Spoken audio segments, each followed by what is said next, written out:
Hola, comencem. Tenim en el primer exercici que determinar les traces d'un pla definit per una recta i un punt exterior. En aquest cas tenim la recta R i el punt A. El primer que hem de pensar és quin punt de la recta ens interessa més per a treure les traces de la recta que anem a dibuixar junt amb la mà. Aleshores, penseu que si elegirem un punt, per exemple, aquest, i jo després l'unira amb A, em complica prou la vida perquè no puc treure les traces, se m'enixen del paper. I en la projecció horitzontal també. Aleshores, faciliteu-se les coses i elegiu un punt del qual pugueu treure una recta que les traces siguin fàcils de treure. Per exemple, jo he elegit este punt B per a delimitar la meva recta S. S' i S. Següent pas, he de treure les traces de les rectes.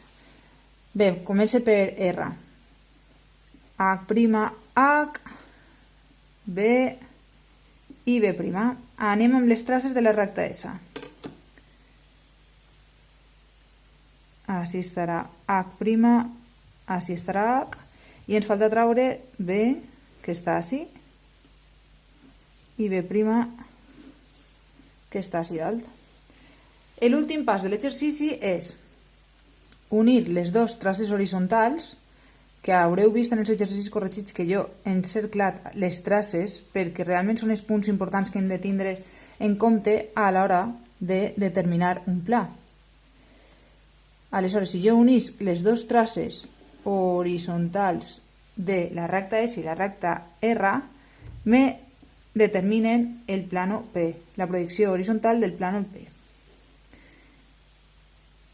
I verticalment el mateix. Si jo unisc les dues traces verticals de les rectes, trac la traça vertical del pla P. I així acaba l'exercici.